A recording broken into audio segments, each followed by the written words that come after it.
Hey guys, it's your Peacekeeper coming at you with the next video in our How to Play series on the Royal Navy cruiser line. This is the Tier 5 Emerald class, or E class, of cruisers.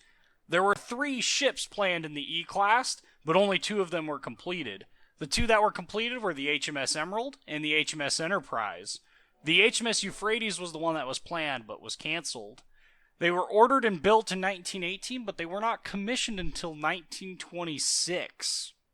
The HMS Emerald served in the configuration as we see here in game. However, the HMS Enterprise had this unique, at the time, prototype twin 6-inch gun mount that was later used on the succeeding Leander class, and it replaced these front 2 turrets, and in doing so it allowed them to move the bridge forward, so it had a little bit different look to it. Overall, the Emerald class, though, was a modified Danae or D-class cruiser, which in and of itself was a modified C-class cruiser. So we have a modified D-class, which is a modified C-class cruiser. Kind of getting confusing here, Great Britain. Let's figure our stuff out, right?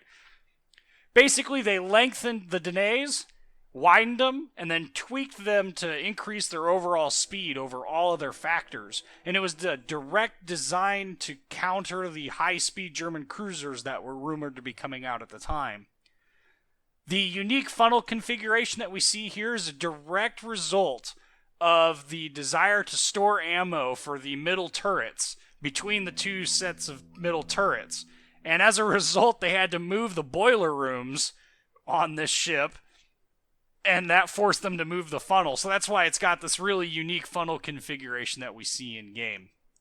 In terms of service history, both the Enterprise and Emeralds largely served as convoy escorts and general U-boat patrol ships. However, they did have some notable engagements.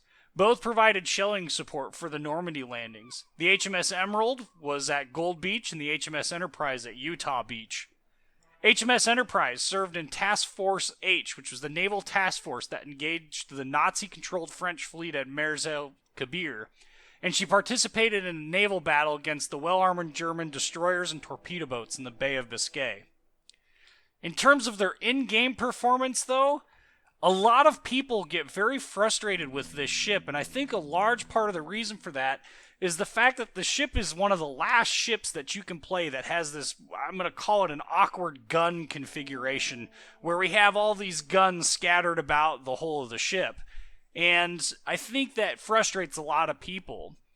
Me personally, I don't find the ship to be nearly as disagreeable as some other people would put it in game. She plays exactly like the Tier 3 and Tier 4 ships do. She favors a kiting style of gameplay, but she adds in one unique trick that those other ships don't have access to, and that is the smoke consumable. Yes, this is the first Royal Navy cruiser to get smoke. She also retains torpedoes, in fact adds additional torpedoes for a total of 8 per broadside, 16 total. She's extremely fast, very maneuverable, and she slows down really quick too. It's almost like they built in that engine mod upgrade that it decreases the time it takes to get up to maximum speed. And I personally found it a lot of fun to play this ship, and the battle video is a perfect example of how to play her. The smoke, though, is extremely frustrating if you're used to destroyer smoke, because you only get 2 or 3 puffs. It's only active for a total of 7 seconds. And that means you only get 2, maybe 3 puffs of smoke, depending on when you deploy the smoke. The best way I've found to deploy the smoke is while you're slowing down, as soon as you hit that about 20-22 knot range, that'll give you 2, sometimes 3 rings of smoke, which you can sit in and move back and forth in. She also has hydro, which is a nice addition. They don't get defensive fire ever, so that hydro is really good at hunting down destroyers. And of course, with the short fuses on the AP works really well at taking out destroyers. It is very maneuverable, and like the Tier 3 and the Tier 4, you have to keep using that rudder. You cannot sail in a straight line long enough for anything to get their guns onto you to shoot, because that's when you just disappear. Because like all the other Royal Navy cruisers, if you're broadside to a target, expect to get deleted. That's just how it's going to be. And with the small circles for the smoke, oftentimes you'll find that even that doesn't work. In fact, I've had a video in which I was playing in New Mexico, and an Emerald decided he was going to pop smoke near me, and I was able to easily blind fire into the smoke and citadel him. So if you get a skilled battleship captain, it's not difficult for them to hit you while you're in the smoke.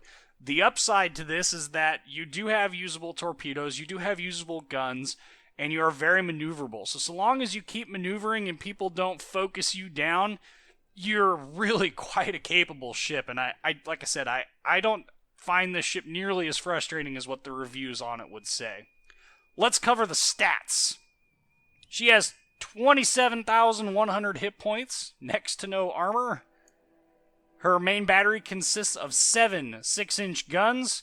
You'll see we have 2 up front, and then you have 2 here in the middle that are across the ship, so you can only bring one of those to bear at a time. And then you have 3 in the back. And the gun angles, like I said, are really weird because you have to give yourself you have to show a lot of profile to bring them all to bear. So they're kind of wonky to use. And this is the last ship, thankfully, in this line that suffers from this problem. She does have a secondary armament of 302mm guns. Frankly, it's not worth noting. They don't do a whole lot. 13.6 kilometer main battery firing range. We already talked about the torpedoes, how there's 8 per side, 16 total. 6 kilometer range still, though. 59 knot top speed. The upgrade, really, it looks like all it does is change the amount of damage and reduces the reload time. Or increases the reload time. The anti-aircraft defense, it does have, for a Tier 5, not a terrible anti-aircraft suite. You've got 6 of the 20mm Oerlikons. You've got 12 more of them in dual configurations. You've got a total of 2 quad 40mm Vickers. These are the famous pom-pom guns. And then you have those 302mm anti-aircraft guns that were also part of your secondaries in their dual-purpose configuration. Her top speed is 33 knots. Her turning circle is a svelte 670 meters, and her rudder shift time is 7.8 seconds. Her concealment range, her detectability by sea, other ships, is 11.2 kilometers, and her detection range by air is 6.7 kilometers. So she's a relatively stealthy ship, especially for the tier, and that allows you to really get in close. But at the end of the day, she still focuses on that ambush role, so that's kind of the role she gets shoehorned into. For upgrades, we finally have a third upgrade slot. The first one is obviously going to be Main Armaments Mod 1. That's the standard. The second one, I've chosen Aiming Systems Mod 1 to reduce the main battery dispersion as well as increase how quickly the torpedo tubes come into play. The other options here I don't find nearly as useful. Main Battery Mod 2, which increases how long it takes your guns to reload, but changes how quickly they can traverse. It makes them traverse quicker. AA Guns Mod 2 to increase the anti-aircraft firing range, and Secondary Battery Mod 2 for increased secondary battering range and decreasing the dispersion. The last one, the Secondary Battery Mod, definitely don't recommend it. Don't recommend Main Battery Mod 2 either.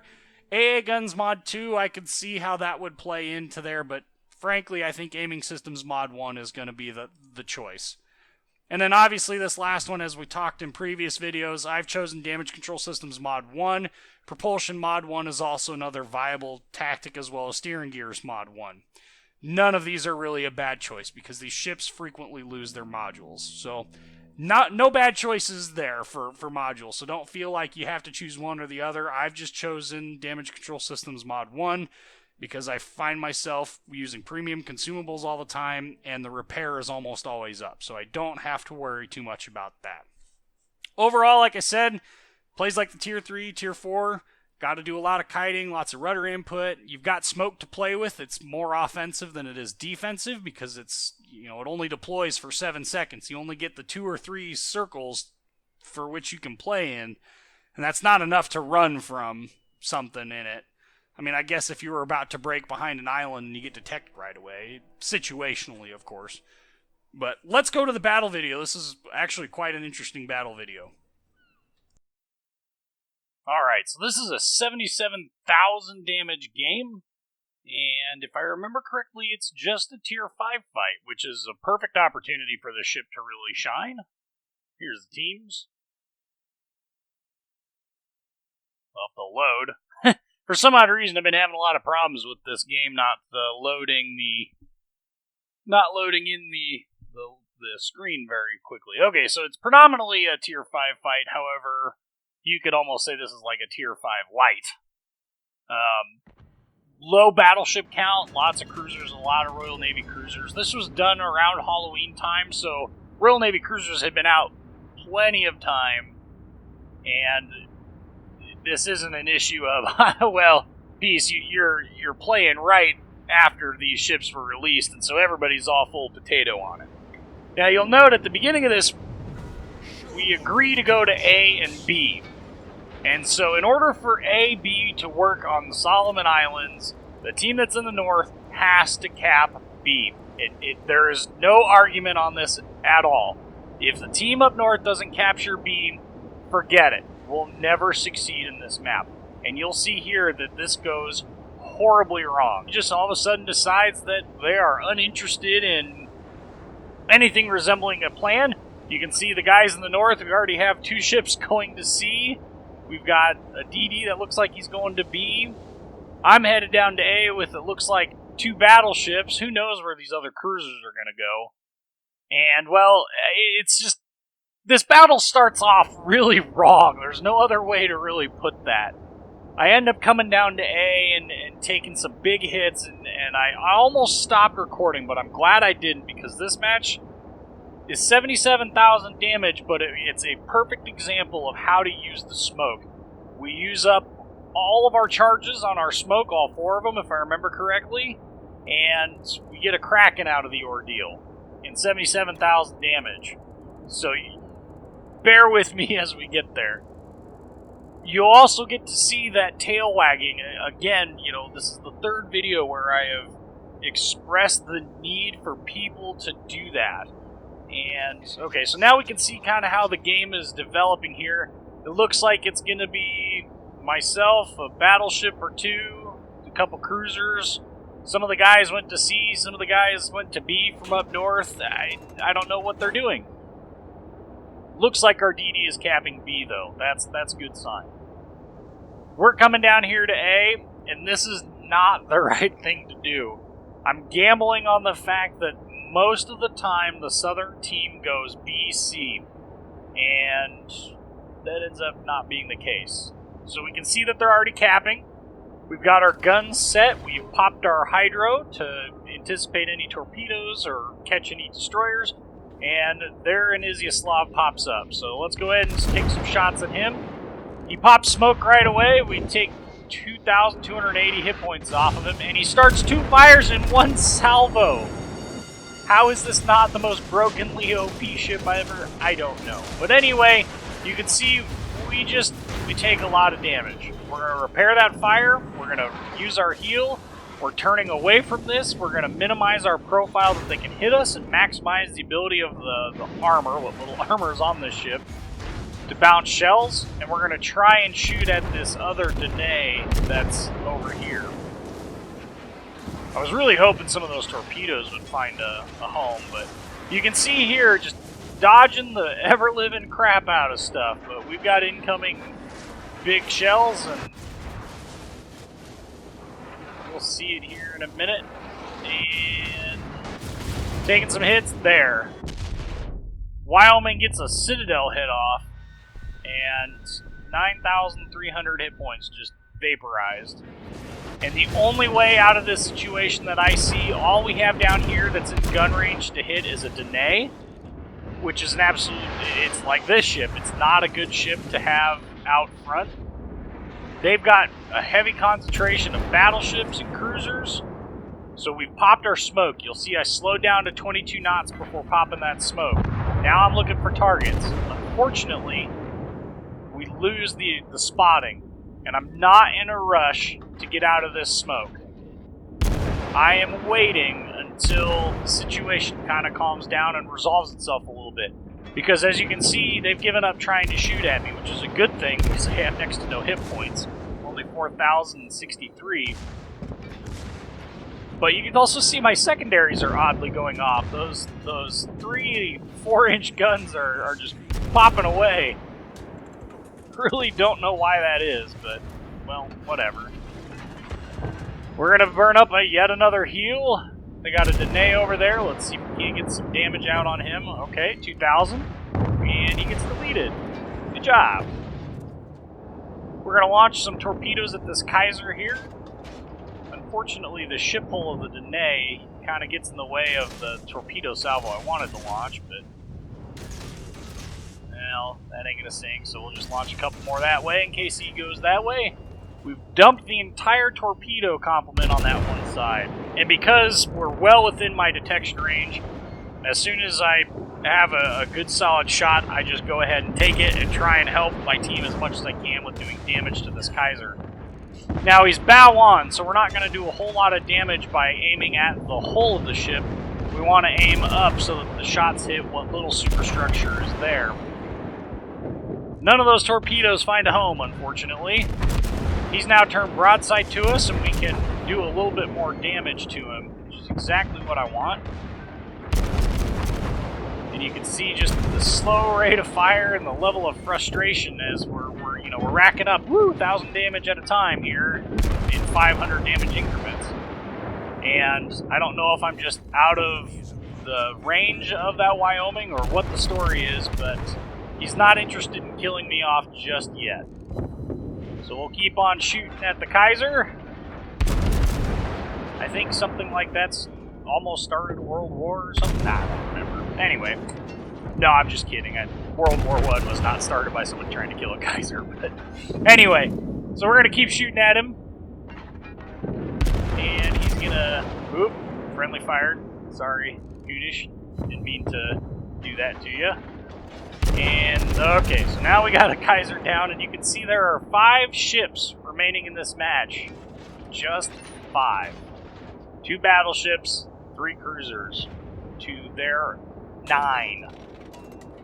And if I told you we'd come out to win this, at this point you'd be like, you're crazy, man. There's just no way that you're going to win this fight. Well, we are.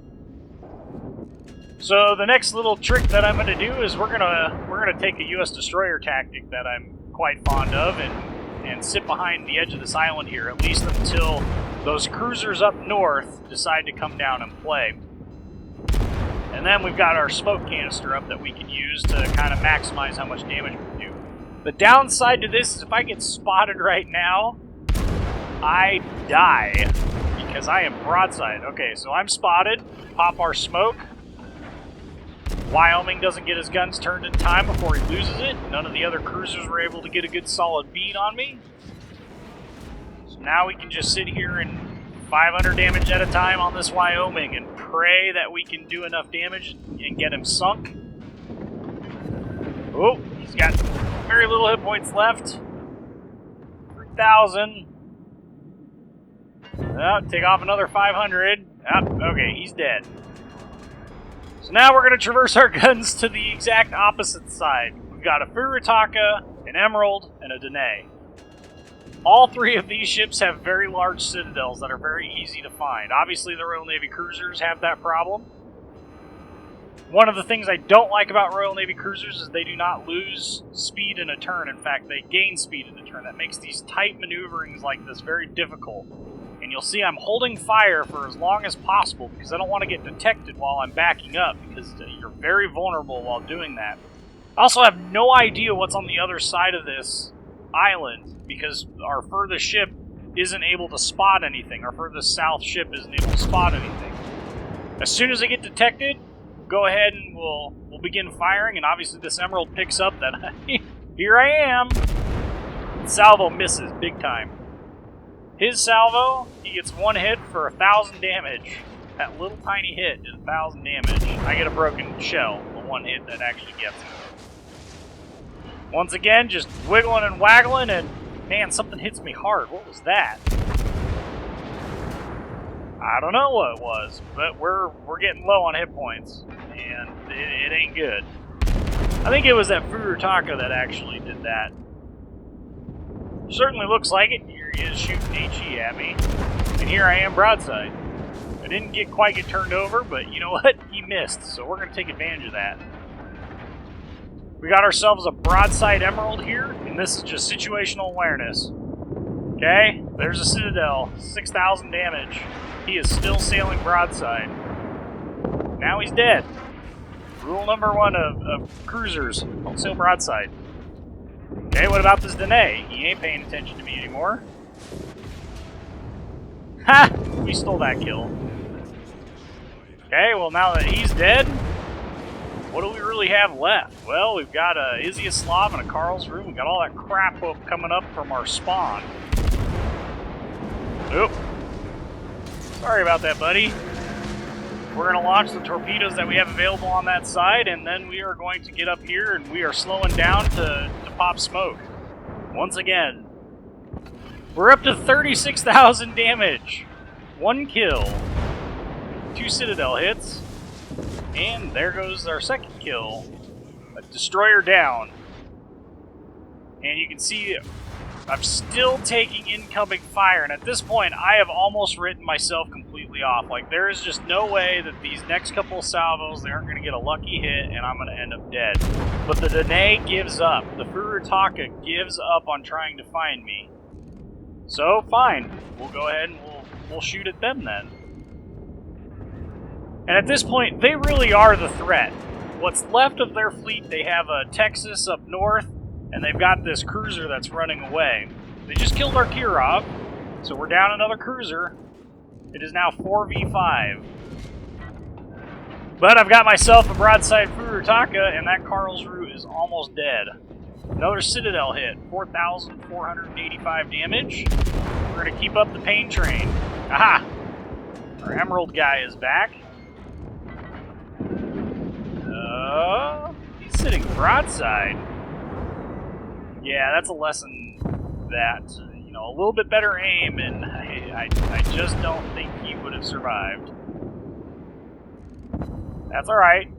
You know, you pay attention, you know roughly where his hole is at, so you've got a pretty good idea. We're close enough where it doesn't really matter. 4 Citadel hits, and down he goes! I don't know how that wasn't a devastating strike, but, you know, he was sitting in the smoke, and you have a damn good idea of just where he was at. The smoke has run out, and how I am not dead yet, I don't know, but one last salvo, and now the Furutaka is dead. So we've gone from 2 kills to 4. 8 Citadel hits at 63,690 damage. And we are still at 538 hit points. And out of heals, I mind you. This Danae is taking an interest in me. Missed. Yeah. Nice try, buddy. And friendly battleship comes in with the kill. They have a Texas left. So we went from having 5 ships, 3 cruisers, 2 battleships, which that Nikolai was dang near dead, if you remember, versus their 9, and have turned this around into what is going to be a victory. Impressive gameplay. Absolutely impressive gameplay, and judicious abuse of smoke charges is the only reason I survived this match. So once again, we've got ourselves a broadside battleship, pop our smoke, disappear, and play dirty. And at this point, we're just going to rack up the damage. Broadside battleship, AP with 6-inch AP, it don't do too shabby. And we launched a large number of torpedoes in this match, but just not a whole lot. But anyway, this should give you a pretty good and solid idea of the smoke mechanics for these ships.